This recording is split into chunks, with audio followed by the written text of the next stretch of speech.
నమస్కారం సార్. త్వరలో జరగబోతున్నటువంటి టీచర్స్, గ్రాడ్యుయేట్స్, ఎమ్మెల్సీ ఎన్నికల్లో ఎవరు గెలిస్తే బాగుంటుందని మీరు అనుకుంటారు? బీజేపీ నుండి గెలిస్తే బాగుంటుంది అనుకుంటున్నాము. ఎందుకొరకు అంటే వాళ్ళు ఉచితాలకు ఎక్కువగా పోవడం లేదు. ఈ వేరే పార్టీలు ఎవరు కానీ ఉచితాలకు పోయి అభివృద్ధి కుంటుపడుతుంది. అందుకొరకు బీజేపీ రావాలనుకుంటున్నాం. అంజిరెడ్డి రావాలని మీరు అనుకుంటారా సార్? అవునండి. కాంగ్రెస్ ప్రభుత్వం పైన వ్యతిరేకత రావడానికి కారణం సార్? వాళ్ళు కూడా అప్పులు మాత్రమే చేస్తున్నారు కానీ అభివృద్ధి ఏం చేయడం లేదండి. Okay sir. ఇంకా బీద తెలంగాణనే ఉండడానికి కాంగ్రెస్ ప్రభుత్వం కృషి చేస్తుంది అంటారు. అవునండి. Okay sir.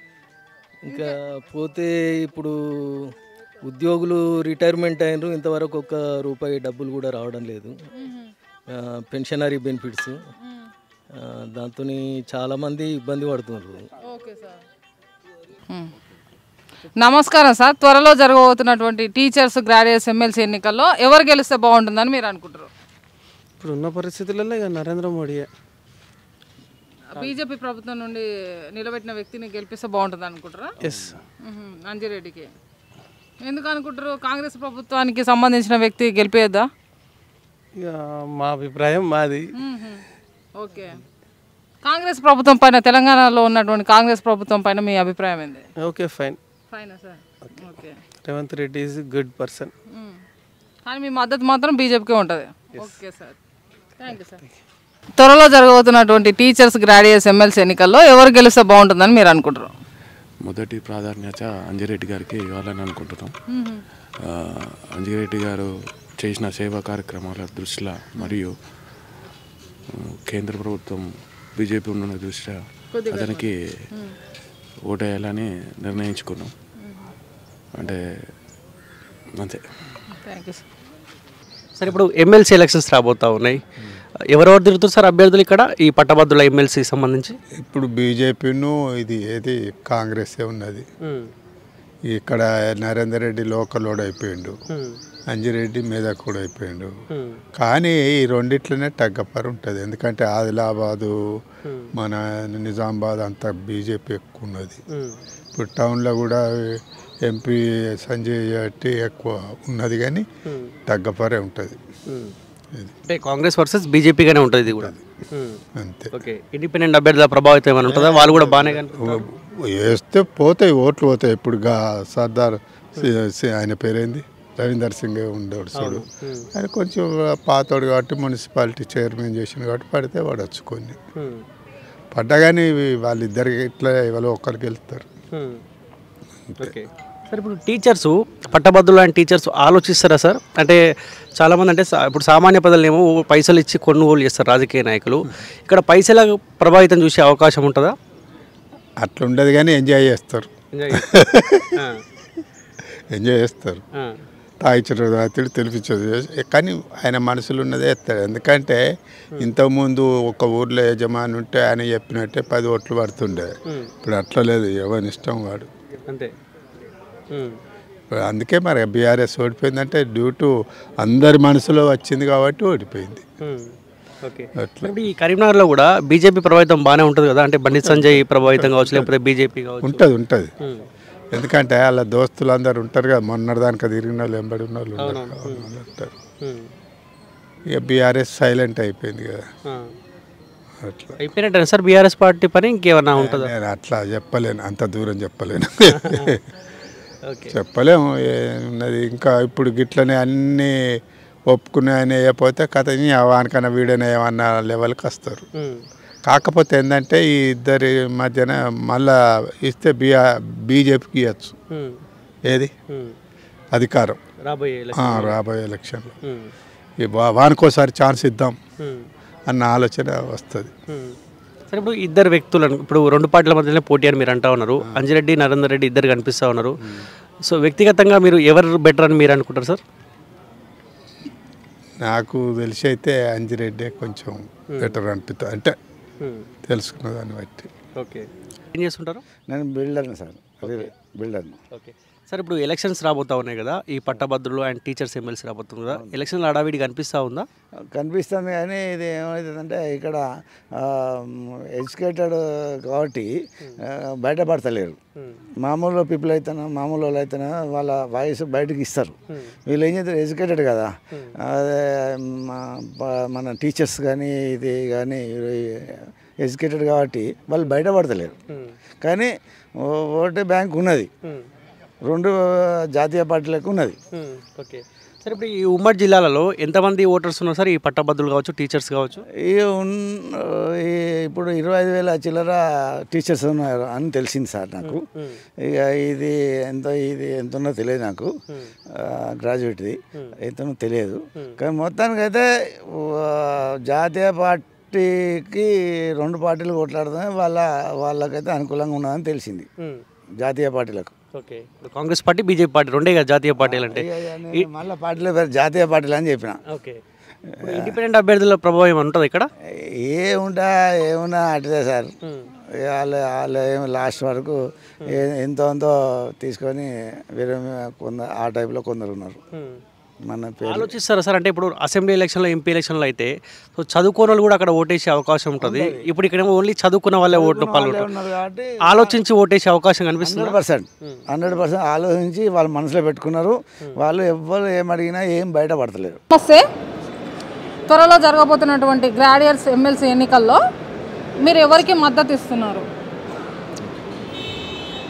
కరీంనగర్ కేంద్రంగా కరీంనగర్, నిజామాబాద్, ఆదిలాబాద్, మెదక్ 4 ఉమ్మడి జిల్లాల వ్యాప్తంగా ఏదైతే ఎమ్మెల్సీ ఎన్నికల్లో భాగంగా ఈరోజు కరీంనగర్ నుండి బీజేపీ సపోర్ట్ చేస్తున్న వ్యక్తి, బీజేపీ నుండి ఎన్నుకున్న వ్యక్తి డాక్టర్ అంజిరెడ్డి గారికి మేము బీజేపీ పార్టీ తరఫు నుండి అదేవిధంగా ఆయనకు పూర్తిగా మేము మద్దతు తెలుపుతూ కూడా మొదటి ప్రాధాన్యత ఓటు గ్రాడ్యుయేట్స్ అందరూ కూడా ఏదైతే చదువుకున్న వారు ఎవరైతే ఉన్నారో గ్రాడ్యుయేట్స్ కంప్లీట్ చేసి వివిధ ప్రైవేటు పరంగా కానీ తర్వాత ఉద్యోగాల పరంగా కానీ వారందరూ కూడా సెటిల్ అయిన వారందరూ కూడా గ్రాడ్యుయేట్స్ అందరూ కూడా ఈ అంజిరెడ్డి గారికి మొదటి ప్రాధాన్యత ఓటు వేయాల్సిందిగా మేమందరినీ కూడా ఇక్కడ ఉన్నటువంటి వారందరినీ విజ్ఞప్తి చేస్తున్నాం. ఎందుకు మేము అంజిరెడ్డి గారికి ఈ యొక్క మద్దతు తెలుపుతున్నామంటే, అంజిరెడ్డి గారు గత 10 సంవత్సరాలు 15 సంవత్సరాలను కూడా విద్యా సంస్థల పరంగాను వైద్యం పరంగా గాను పేదవారందరూ కూడా తను ఒక మహోన్నతమైన హృదయంతో, ఒక గొప్ప హృదయంతో సేవ చేస్తుండవు. చాలామందిని కూడా విద్యార్థులు పేదవారు ఉన్నటువంటి ఆ పేద విద్యార్థులందరినీ కూడా వారి హక్కున చేర్చుకొని వారందరూ కూడా మంచి చదువులు చదివించి వారందరూ కూడా ఉద్యోగాలు కల్పించిన వ్యక్తిగా మేము అంజిరెడ్డి గారు ఉన్నారు. కాబట్టి అదేవిధంగా అంజిరెడ్డి గారు ఇంకా వైద్యపరంగా కూడా అనేక సామాజిక సేవ కార్యక్రమంలో ముందుండి కూడా ప్రతి ఒక్కరు కూడా అంటే తన దగ్గరికి పోయి హక్కున ఎవరైతే మాకు ఈ బాధ ఉంది, ఈ యొక్క ఇబ్బందులు ఉన్నామని చెప్తే వెంటనే కూడా స్పందించి అంజిరెడ్డి గారు వివిధ రకరకాల సహాయాలు చేస్తున్నారు. కాబట్టి మేము ఆ సామాజిక పరంగా అదేవిధంగా ఈరోజు ఏదైతే గతంలో బీఆర్ఎస్ పార్టీ ఇక్కడ పదవి చేసిన పార్టీ అయితే బీఆర్ఎస్ పరిపాలన కొనసాగించింది. అదేవిధంగా ఇక్కడ కాంగ్రెస్ 2వ విడత కాంగ్రెస్ ఇప్పుడు మొన్న రీసెంట్గా కాంగ్రెస్ ఈ యొక్క అసెంబ్లీ ఎన్నికలు విజయం సాధించి ఇక్కడ కాంగ్రెస్ ప్రభుత్వం కానీ అదేవిధంగా బీఆర్ఎస్. ఓకే అన్న, ఇప్పుడు నరేందర్ రెడ్డి గారికి మీ మద్దతు ఎందుకు లేదన్న? అంజిరెడ్డి గారికి మాత్రమే మద్దతు సపోర్ట్ ఇస్తుంటారు, నరేందర్ రెడ్డికి ఎందుకు ఆపోజిట్గా మీరు మాట్లాడుతున్నారు? ఆపోజిట్ అంటే అని కాకుండా కూడా ఈ యొక్క వ్యక్తిగతంగా చూసే అంజిరెడ్డి గారు కానీ అదేవిధంగా ఆల్ ఫోర్స్ ఏదైతే విద్యా సంస్థల చైర్మన్ ఉన్నారో అయితే నరేందర్ రెడ్డి గారికి కూడా చాలా వ్యత్యాసం ఉంది.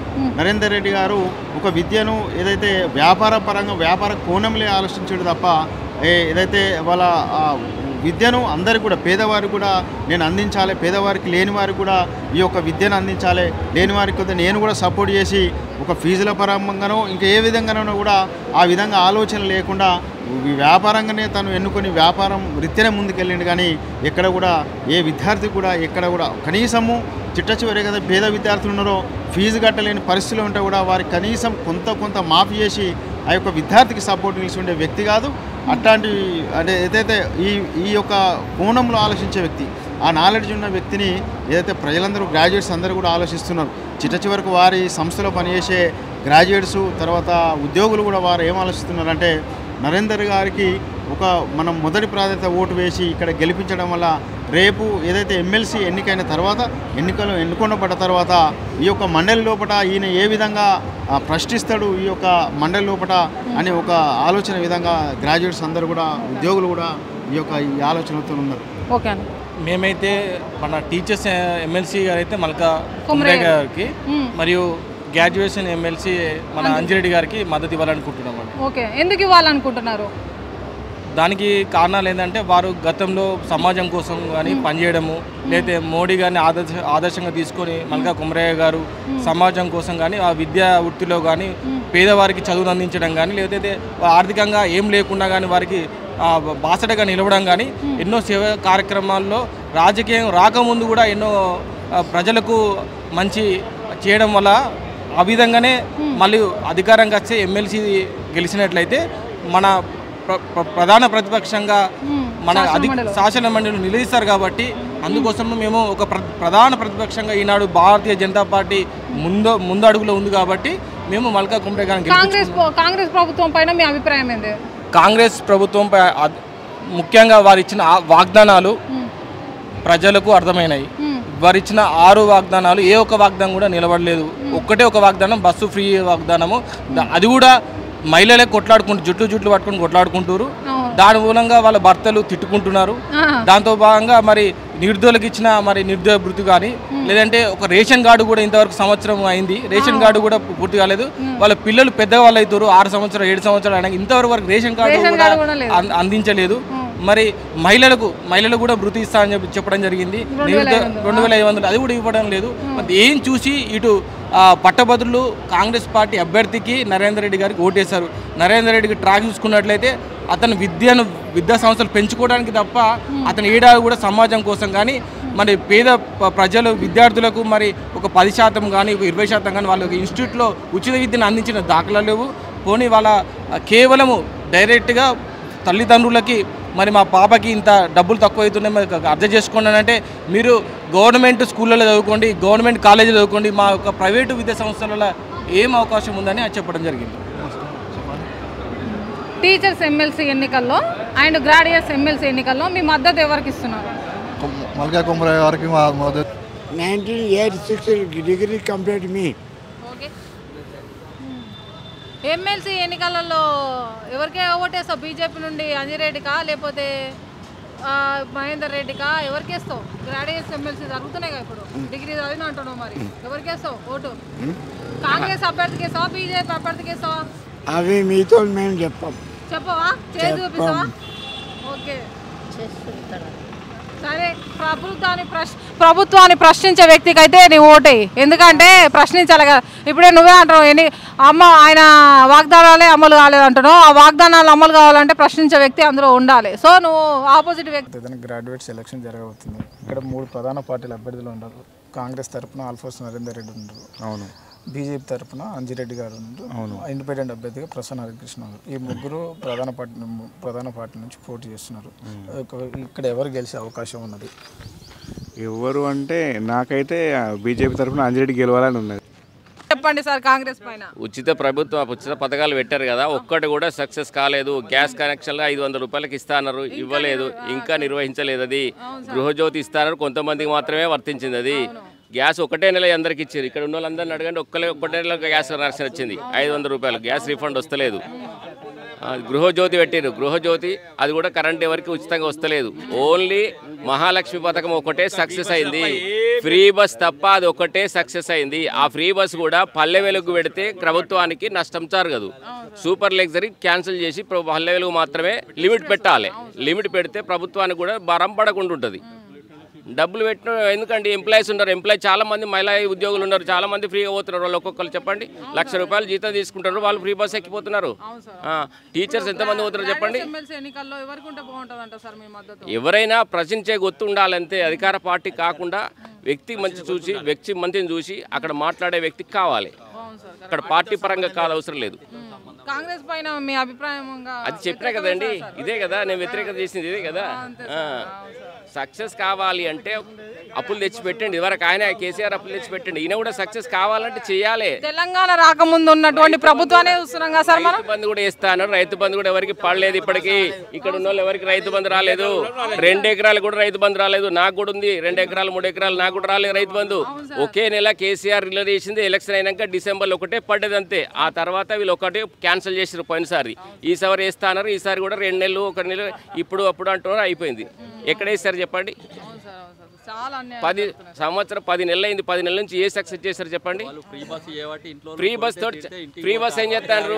ఫ్రీ బస్ ఏం చేస్తాను? ఫ్రీ బస్ పెట్టిండ్రు. ఫ్రీ బస్ పెడితే ఏం ఉపయోగం జరుగుతుంది చెప్పండి? మహిళలంతా బస్ ఎక్కి తిరుగుతారు. వాళ్ళ ఇంటికి అక్కింటికాడ మటన్ అండి పోతారు. అక్కింటికండి చెల్లింటికండి అందరు గ్రూపులు పట్టుకొని పోతారు. ఏం లాభం అవుతుంది చెప్పండి? వాళ్ళకి ఏం అవసరం చెప్పండి? ఇంట్లో 10 ఇప్పుడు మేము ఎటన్నా వెళ్ళాలంటే వాళ్ళ మహిళలంతా కొట్టుకొని మమ్మల్ని తోసేస్తారు. అయిపోయి మేము బస్ ఎక్కితే ఉన్నది. ఎక్స్ప్రెస్ ఎక్కినా కూడా అంతే. సీట్ లేదు, ఏం లేదు. అవునా కదా? ఫ్రీ బస్ అనేది లిమిట్ అనేది ఏర్పాటు చేయాలి. ఎప్పుడైనా మేధావులను గెలిపించుకోవాలి. ఈ ప్రపంచం మేధావులతో కూడుకున్నది, కానీ అసమర్థుల వల్ల చాలా వెనుకబడిపోతున్నాం. కొన్ని దేశాలు చూస్తే ఇప్పటికీ మన ఇండియాలో ఉన్న జనాభా కన్నా అభివృద్ధి చెందిన దేశాలే ఎక్కువ ఉన్నాయి. మన దేశ జనాభా ఎక్కువ ఉన్నది, కానీ మేధావులు అంతా ఏం చేస్తారో అర్థమైతలేదు. అయితే కాబట్టి దయచేసి చెప్తున్నా, మంచి మేధావులను ఎన్నుకోవాలి. ప్రతి ఒక్కరు చదువుకోవాలి. ఫస్ట్ చదువుకుంటే విజ్ఞానం పెరుగుతుంది. విజ్ఞానం పెరిగితే ఎవరిని ఎన్నుకోవాలనే ఆలోచన పెరుగుతుంది. అప్పుడు కాబట్టి కాంగ్రెస్ ప్రభుత్వం పైన మీ అభిప్రాయం ఏంది సార్? కాంగ్రెస్ ప్రభుత్వం అనేది అమ్మాయి చెప్పద్దు. చాలా మంది బాధపడుతున్నారు. చాలా బాధపడుతున్నారు. ఒకటి చెప్పేదమ్మా, ఎవరు కానీ ఎలక్షన్ లోపల ఎమ్మెల్సీ క్యాండిడేట్ అంటే పట్టభద్రుల నుంచి వచ్చినటువంటి క్యాండిడేట్ ఎవరైనా కావచ్చు. ఈ సీఎంలు కానీ ఇవన్నీ కాదు. ఆయన గొంతుక కరెక్ట్ ఎవరైతే ఇస్తారో వాళ్ళకే ఓటు ఇవ్వాలి, నా ఒపీనియన్. ఇప్పుడు గవర్నమెంట్ అంటారు, గవర్నమెంట్ పర్లేదు, నువ్వు వచ్చినావు సంవత్సరన్నర అయింది, ఒక్కరికి బెనిఫిట్ అయినాయి లేవు. ఇప్పుడు మేము రిటైర్డ్ అయినాము, సంవత్సరన్నర అవుతుంది, ఇప్పటి వరకు ఒక్క పైసా కూడా రాలే. దానికి ఎవరు బాధ్యులు? అంటే అటువంటి దానికి గొంతుగా రావాలంటే మంచి క్యాండిడేట్ను చూజ్ చేసుకోవాలి. చూసుకొని అసెంబ్లీలో గొంతెత్తే మనిషి కావాలి. వీళ్ళు చెప్తారు 60% చేసిండు, ఏది నిరూపించవాను, దమ్మున్నోళ్ళ నిరూపించవాను. ఒక్కటే నువ్వు చేసి ముఖ్యమంత్రి అవుడు, నీ అదృష్టం మంచిది కాదంటలేవు, నువ్వు చేసేటువంటి చెప్పు. ఇప్పుడు డిఏ మా ఎంప్లాయీస్ ఉన్నాం, డిఏలు ఎన్ని పెండింగ్ పెట్టినావు? ఒక్కదానికన్నా ఒక్క ఎంప్లాయీకి 10 రూపాయలు నువ్వు వచ్చేటువంటి ఏమన్నా ఇచ్చానవా ఈ రోజు వరకు? మరి అటువంటి అప్పుడు మా ఇష్టం ఉన్న వాళ్ళని ఎదుర్కొంటాం. ఈ పార్టీ ఆ పార్టీ అని కాదు. ఆ గొంతుక ఎవరైతే ఇస్తారో వాళ్ళనే అనుకోవాలి. పార్టీలతోటి ఇలా ప్రమేయం ఉండదు ఇంట్లో. ఎమ్మెల్సీ ఎందుకంటే రేపు గెలిచినటువంటి వాళ్ళ మీద బరువు బాధ్యతలు తీసుకోవాలి. వాళ్ళ కొరకు నేను కష్టపడతా, తప్పకుండా సాధిస్తా అనేటువంటి నమ్మకం కుదిరిచ్చే ఏర్పాటు చేయాలి. విద్యావంతులు ఎలక్షన్ విద్యావంతుడు అనేది ఏంటి? విద్య నేర్చుకున్న వాళ్ళకి ఇప్పుడు రిటైర్డ్ ఎంప్లాయీస్ ఒక్కొక్కరు అరగోసి అంటారు. ఒక ఏఎస్ఐ ఆయన ప్రాణత్యాగం చేస్తా అంటే ఆయనకు పైసలు ఇచ్చిండ్రు. మరి వీళ్ళు కూడా అట్నే చేసుకోవాలన్నా చెప్పండి. రూపాయి ఆయన ఆత్మహత్య చేసుకుంటా అంటే పైసలు ఇచ్చిండ్రు. మరి వీళ్ళందరూ కూడా ఇవాళ కోర్టులో ఎంతమంది పోయినారు చూడండి, కోర్టుల చుట్టూ తిరుగుతారు. నేను రిటైర్డ్ అయినా నా డబ్బు కొరకు, నేను జమ చేసుకున్న పైసల కొరకు నేను కోర్టుల చుట్టూ తిరిగానా? అన్యాయం అదాకా అవుతుందా కాదా? అందుకే ఇటువంటి వాటిని ఎవరైతే ఉంటారో చేసేటువంటి క్యాండిడేట్ను మాత్రమే ఆయనకు చూజ్ చేసుకోరు. నమస్తే అన్న. నమస్తే అక్క. త్వరలో జరగబోతున్నటువంటి టీచర్స్, గ్రాడ్యుయేట్స్, ఎమ్మెల్సీ ఎన్నికల్లో మీ మద్దతు ఎవరికి ఉంటుంది? మా మద్దతు గ్రాడ్యుయేట్ పక్షాన మొత్తం అందరు కూడా, మేమందరం కూడా బీజేపీ ఎమ్మెల్సీ అభ్యర్థి అయినటువంటి అంజిరెడ్డి గారికి మా మద్దతు పూర్తిగా ఇస్తున్నాం. ఎందుకంటే ఇప్పుడు దేశంలో ఎక్కడ ఎన్నికలు జరిగినప్పటికీ కూడా అందరూ కూడా భారతీయత వైపు చూస్తున్నారు. ఎందుకంటే మొన్న ప్రవేశపెట్టినటువంటి బడ్జెట్లో విద్యారంగానికి కానీ, ఏదైతే నిరుద్యోగానికి వికసిత్ భారత్ పేరిట మనకు ఇచ్చినటువంటి బడ్జెట్లో వారందరూ కూడా డెవలపింగ్ నేషన్గా నుంచి డెవలప్డ్ నేషన్గా పోయే ప్రయత్నాలు చేసేది ఓన్లీ భారతీయ జనతా పార్టీ. మీరు ఇక్కడ కూడా తెలంగాణలో చూసినట్టయితే కాంగ్రెస్ ఏం చేసింది? ఇవాళకి మొన్న మీరు కాంగ్రెస్ అభ్యర్థిని చూసుకోవచ్చు. నరేందర్ రెడ్డి గారు ఏం చేసిరు, ఏం సేవా కార్యక్రమాలు చేశారు అని చెప్పేసి. ఎప్పుడన్నా ఈ యొక్క నిరుద్యోగుల గురించి కానీ, నిరుద్యోగుల పక్షాల గ్రూప్ 1, గ్రూప్ 2 నోటిఫికేషన్ల గురించి కానీ ఎప్పుడన్నా పోరాడిండా? అదేవిధంగా మీరు చూసినట్టయితే ఉద్యోగ సమస్యలు ఇక్కడ ఉన్నాయి. ప్రైవేట్ ఉద్యోగుల గురించి ఇంతమంది కానీ ప్లేస్మెంట్ల గురించి ఎప్పుడన్నా డ్రైవ్ చేసిండా? అట్లా ఆల్ఫోర్స్ నరేందర్ రెడ్డి గారికి మీరు ఆపోజిట్ అంటున్నారు. కంపల్సరీ ఆయన కాంగ్రెస్ పార్టీ అభ్యర్థి, కాంగ్రెస్ పార్టీ అభ్యర్థిగా ఆల్ఫోర్స్ నరేందర్ రెడ్డి గారికి మేము ఆపోజిట్. వంగ మహేందర్ రెడ్డి గారి గురించి ఏం చెప్తారు? వంగ మహేందర్ రెడ్డి గారు వారు ఒక టీచర్స్ ఎమ్మెల్సీ అభ్యర్థి. ఆయన పిఆర్టీయూసీ నుంచి అభ్యర్థిగా నిల్చున్నాడు. వారి పక్షంలో చీలికలు వచ్చినాయి, వారి దాంట్లోనూ వాళ్ళకు యూనిటీ లేదు. ఆయన విద్యార్థుల గురించి ఆలోచించే వ్యక్తి కాదంటారా? విద్యార్థుల గురించి ఇక్కడ వాళ్ళ టీచర్స్ గురించి ఆలోచించని వ్యక్తి ఆయన, పిఆర్సీ గురించి కొట్లాడని వ్యక్తి ఆయన. ఇంకో విధంగా చూస్తే వాళ్ళ రిటైర్మెంట్ అయితే బెనిఫిట్స్ల గురించి మాట్లాడని వ్యక్తి. ఈరోజు భారతీయ జనతా పార్టీ టీచర్ల పక్షాన 317 జీవో చెట్టుకొక్కలైతే పుట్టకొక్కలైతే వారి గురించి మాట్లాడినటువంటి వ్యక్తి మన భారతీయ జనతా పార్టీ. సో మీ అందరూ కూడా పట్టభద్రులందరూ కరీంనగర్, నిజామాబాద్, ఆదిలాబాద్ మీరందరూ కూడా ఆలోచించాల్సింది ఏంటంటే బీజేపీ పార్టీ అనేది మన యొక్క విద్యార్థుల పక్షాన కానీ, నిరుద్యోగుల పక్షాన కానీ, ఉద్యోగుల పక్షాన కానీ పోరాడే పార్టీ. మనందరి గలం శాసనసభల్లో వినిపించే పార్టీ ఏదైతుందో భారతీయ జనతా పార్టీ, మీరందరూ కూడా దానికి ఓటాలేదు. త్వరలో జరగబోతున్నటువంటి గ్రాడ్యుయేట్స్ ఎమ్మెల్సీ ఎన్నికల్లో మీరు ఎవరికి మద్దతు ఇస్తున్నారు? కరీంనగర్ కేంద్రంగా కరీంనగర్, నిజామాబాద్, ఆదిలాబాద్, మెదక్ 4 ఉమ్మడి జిల్లాల వ్యాప్తంగా ఏదైతే ఎమ్మెల్సీ ఎన్నికల్లో భాగంగా ఈరోజు కరీంనగర్ నుండి బీజేపీ సపోర్ట్ చేస్తున్న వ్యక్తి, బీజేపీ నుండి ఎన్నుకున్న వ్యక్తి డాక్టర్ అంజిరెడ్డి గారికి మేము బీజేపీ పార్టీ తరఫు నుండి అదేవిధంగా ఆయనకు పూర్తిగా మేము మద్దతు తెలుపుతూ కూడా మొదటి ప్రాధాన్యత ఓటు గ్రాడ్యుయేట్స్ అందరూ కూడా ఏదైతే చదువుకున్న వారు ఎవరైతే ఉన్నారో గ్రాడ్యుయేట్స్ కంప్లీట్ చేసి వివిధ ప్రైవేటు పరంగా కానీ తర్వాత ఉద్యోగాల పరంగా కానీ వారందరూ కూడా సెటిల్ అయిన వారందరూ కూడా గ్రాడ్యుయేట్స్ అందరూ కూడా ఈ అంజిరెడ్డి గారికి మొదటి ప్రాధాన్యత ఓటు వేయాల్సిందిగా మేమందరినీ కూడా ఇక్కడ ఉన్నటువంటి వారందరినీ విజ్ఞప్తి చేస్తున్నాం.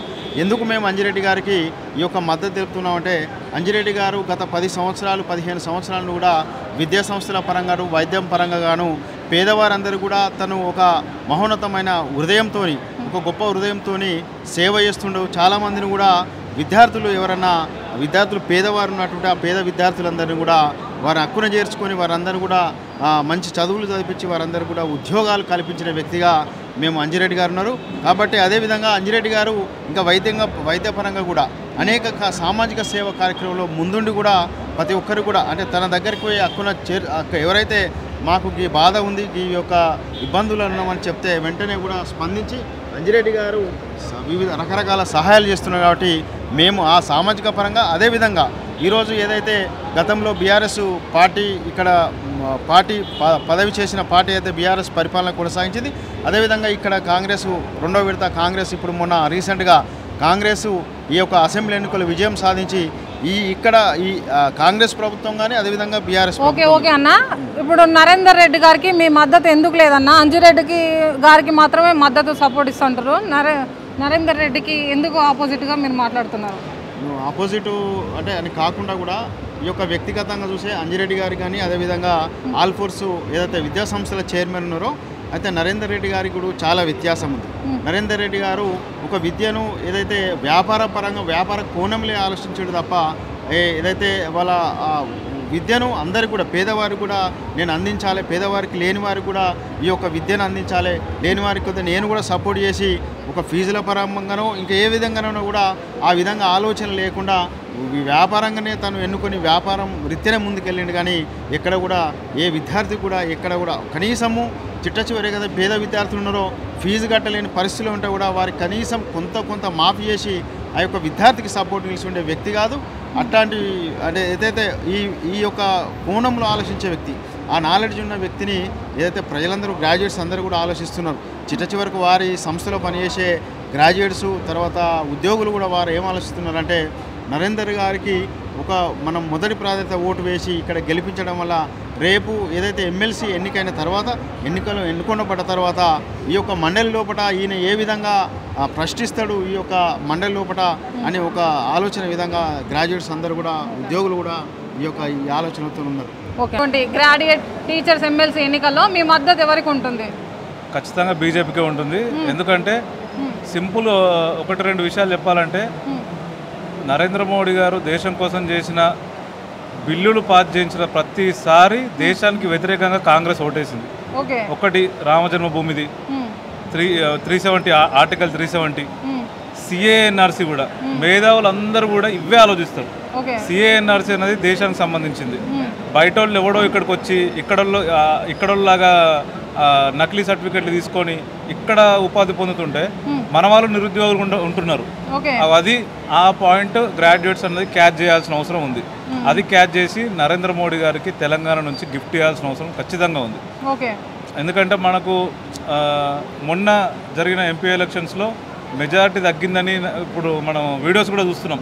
నరేంద్ర మోడీ గారి మొహము డల్లుగా ఉన్నదని చెప్పేసి తర్వాత హర్యానా కానీ ఢిల్లీ కానీ మహారాష్ట్ర కానీ లైన్గా 3 రాష్ట్రాల్లో ఎన్నికలు విజయం సాధించడం. అట్లనే తెలంగాణ నుంచి కూడా ఇప్పుడు కాంగ్రెస్కి ప్రత్యామ్నాయంగా అంటే కాంగ్రెస్కి ప్రతిపక్షంగా బీఆర్ఎస్ ఎక్కువ సీట్లు గెలుచుకున్నా కూడా బీజేపీ కనిపిస్తుంది. ఎందుకంటే బీఆర్ఎస్ కాంగ్రెస్ ఇద్దరు ఒకటే. ఇక్కడ ఉన్న అభ్యర్థులు కూడా 2 కాంగ్రెస్ అభ్యర్థులు ఉన్నారు. ఒకరేమో ఇండిపెండెంట్గా వాళ్ళే నిల్చోబెట్టారు, ఇంకొకటేమో పార్టీ తరఫున నిల్చోబెట్టారు.